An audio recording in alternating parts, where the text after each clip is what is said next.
Perkenalkan, namaku Vina. Aku punya sebuah cerita misteri mengenai rumah kakekku. Aku sendiri seorang pelajar SMA kelas 12 yang bersekolah di salah satu sekolah negeri di Yogyakarta. Tapi walau kini aku dan orang tua menetap di sana, sebenarnya kami berasal dari Wonosobo. Di Wonosobolah terdapat rumah kakekku yang sampai saat ini masih mereka tempati, dan alhamdulillah kakek dan nenek masih sehat.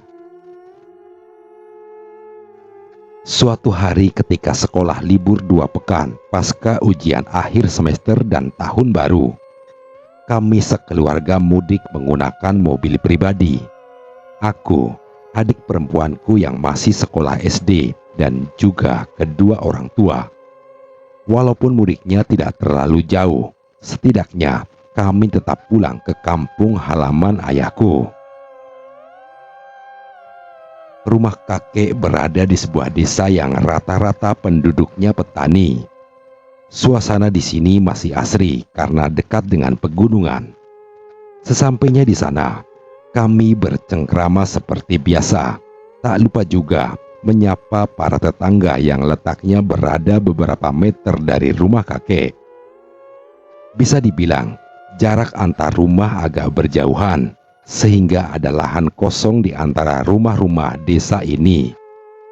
Biasanya dipakai untuk menaruh kandang ayam ataupun kayu-kayu yang tak terpakai. Rumah kakek juga sudah tua, tapi kata ayah, biarpun tua, tapi kondisinya kuat. Terakhir kali aku kesini setahun yang lalu. Kalaupun kesini kami tak akan lama-lama, paling cuma sampai 3-4 hari, kemudian kembali ke Yogyakarta, sekedar melihat kabar dan kondisi kakek dan nenek. Dulu, sewaktu aku dan orang tua masih tinggal di sini, aku sering sekali main-main di sekitar rumah, ke kebun, sawah, dan bukit-bukit kecil yang sebenarnya dilarang oleh ayah dan ibu karena berbahaya. Malam itu kami semua makan malam bersama di meja makan bersama kakek dan nenek. Tak hanya itu, ada juga bibiku yang bernama Bi Asri. Dia tinggal bersama kakek dan nenek. "Viva, makan yang banyak ya," ucap kakek kepada adik perempuanku yang bernama Afifah. Sedangkan ayah dan nenek sedang mengobrol seputar kehidupan petani di desa akhir-akhir ini. Aku hanya fokus makan karena tak ada anak seumuranku yang bisa diajak ngobrol. Setelah sekitar setengah jam kita di meja makan, akhirnya selesai juga. Ibu dan Bi Asri mencuci piring di dapur. Kakek dan ayah mengobrol. Sedangkan aku sibuk dengan HP-ku, mengecek sosial media seperti biasa, walaupun sinyal di sini agak susah. "Mbak Vina, boleh nenek minta tolong?" tanya nenek yang masih duduk di kursi kepadaku. "Minta tolong apa, Nek?" tanyaku sembari menyimpan HP-ku di saku baju. "Tolong kamu ke kamar nenek. Ada bungkusan berisi baju-baju bagus. Mungkin saja kamu suka. Nanti kita pilih sama-sama," ujar nenek.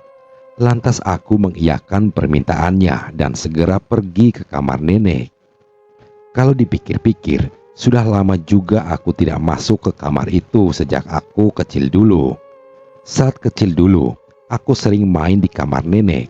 Tapi sejak pindah ke Jogja dan bertumbuh dewasa, aku jadi tak pernah lagi masuk ke sana.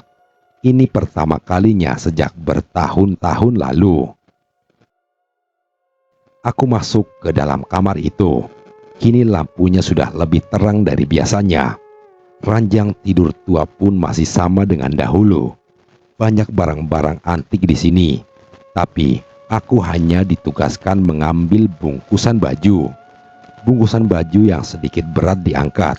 Aku juga sempat berhenti dan menatap ke sebuah lukisan. Lukisan itu adalah lukisan tua yang sudah sejak lama ada di sana. Lukisan sebuah rumah adat Jawa di tengah hutan. terbingkai rapi dan dipajang di dinding.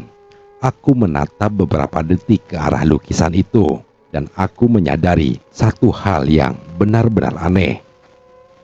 Dulu saat aku kecil, aku ingat betul kalau di dalam lukisan itu ada sosok wanita berbaju kebaya yang sedang berdiri di depan rumah itu. Tapi sekarang tidak ada, hanya sebuah lukisan rumah. Apakah sosok wanita itu sengaja dihapus? Karena bungkusan ini berat, aku pun segera mendatangi nenek dan membawa bungkusan baju itu. Aku juga bertanya kepada nenek mengenai lukisan itu, dan nenek menjawab, "Dari dulu lukisannya memang begitu, rumah adat Jawa. Gak ada tambahan perempuan pakai kebaya," ungkap nenek menjelaskan kepadaku. "Loh, padahal aku ingat betul loh, Nek. Gak mungkin aku salah lihat. Dulu waktu kecil ada sosok perempuan di dalam lukisan itu," tuturku menjelaskan. "Mungkin itu lukisan lain. Kamu lupa, Vin," jawab nenek sambil membuka bungkusan berisi baju-baju itu. Aku pun menyingkirkan pikiran itu sejenak, walau sebenarnya aku masih penasaran. Aku membantu nenek memilih baju. Sebenarnya tak ada yang aku suka dari baju-baju itu, karena nenek menyuruhku membawa beberapa untuk disimpan, jadi aku pun menurut. Setelah selesai membantu nenek memilih baju, aku masuk ke kamar yang disediakan untuk keluarga kami. Aku bermain HP-ku sambil berbaring di ranjang.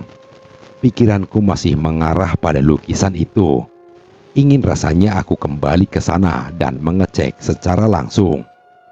Penasaran bagaimana sosok wanita itu bisa hilang dari lukisan itu. Atau jangan-jangan sosok wanita itu memang dari dulu tidak ada, atau sengaja dihapus. Entahlah. Tapi menurut penuturan nenek, sosok yang ku maksud itu memang tidak ada. Waktu berlalu begitu cepat. Singkat cerita, aku dan keluarga sudah 3 hari berada di rumah nenek. Kami jalan-jalan ke perkebunan, makan makanan khas desa, dan masih banyak lagi yang kami lakukan di sana. Akan tetapi, entah kenapa, pikiranku tentang lukisan itu belum juga hilang. Seakan lukisan itu mengikuti setiap saat. Bahkan, di saat-saat ketika aku bersenang-senang dengan keluarga, lukisan itu selalu muncul dalam ingatanku. Yang paling parah, aku bahkan sempat bermimpi tentang lukisan itu. Dalam mimpi, aku melihat wanita itu membuka pintu rumah yang ada di dalam lukisan dan berdiri di depannya seperti biasa. Setelah mimpi itu, aku sudah yakin ada yang tidak beres. Aku diam-diam mengecek ke kamar nenek, tapi tetap saja tak ada apa-apa di lukisan itu selain rumah adat Jawa. Lagi-lagi aku tak menemukan sosok wanita itu. Dalam penyelidikan itu, aku bahkan bertanya pada ibu dan ayah. Mereka juga bilang kalau di lukisan itu tidak ada wanita, hanya gambar rumah tua dengan adat khas Jawa. Aku semakin bingung dibuatnya. Hingga tak terasa, sudah hari kelima. Di hari ini aku berpamitan dengan kakek dan nenek untuk pulang ke Yogyakarta. Liburanku memang masih panjang, tapi ayah harus bekerja pasca libur tahun baru. Aku dan yang lainnya naik ke mobil. Aku duduk di belakang bersama Afifah adikku. Nenek, kakek, dan Bi Asri berdiri di depan rumah melihat kami pergi. Sayang sekali, aku masih belum dapat jawaban tentang lukisan itu dan harus pulang dengan rasa penasaran. Cantik banget kakak itu pakai kebaya, ucap Afifah sambil melihat dan menunjuk ke arah luar jendela. Siapa yang pakai kebaya? Tanyaku sambil tetap menatap ke layar ponsel. Itu kak, perempuan yang pakai kebaya yang ada di lukisan di kamar nenek, jawab Afifah yang sontak membuatku kaget. Bagaimana dia tahu soal lukisan dan perempuan itu? Aku pun menoleh ke Afifah. Lukisan yang mana? Kamu lihat apa sih? Tanyaku sambil berbisik. Yang ada di kamar nenek, lukisan perempuan di depan rumah kotor itu, ucapnya. Aku pun semakin terkejut dengan penuturannya. Ternyata Afifah tahu tentang lukisan itu, dan dia melihat sosok perempuan yang mungkin sama dengan yang aku lihat. Aku lantas menengok keluar jendela, melihat kakek dan nenek, dan aku pun langsung bergidik. Benar saja, ada sosok perempuan memakai kebaya, rapi dengan konde dan bunga-bunga. Perempuan itu berdiri di antara kakek dan nenek, menatap ke arah kami. Kakinya melayang di atas tanah, wajahnya pucat, bagian bawah matanya menghitam, sosok matanya juga menakutkan. Anehnya, tak ada yang menyadari kehadiran sosok itu. Padahal saat itu matahari sudah terbit. Apa mungkin itu makhluk halus yang muncul tak kenal waktu? Aku pun berkeringat dingin ketakutan. Mobil pun berjalan. Mataku terus melihat sosok itu. Sampai kakek dan nenek berbalik masuk ke dalam rumah. Mereka tetap tidak menyadari kehadiran sosok berkebaya itu yang terus menatap mobil kami dari kejauhan.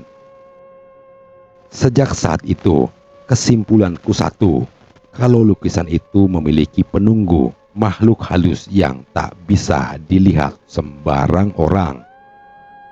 Demikian kisah kali ini. Sekian dan terima kasih.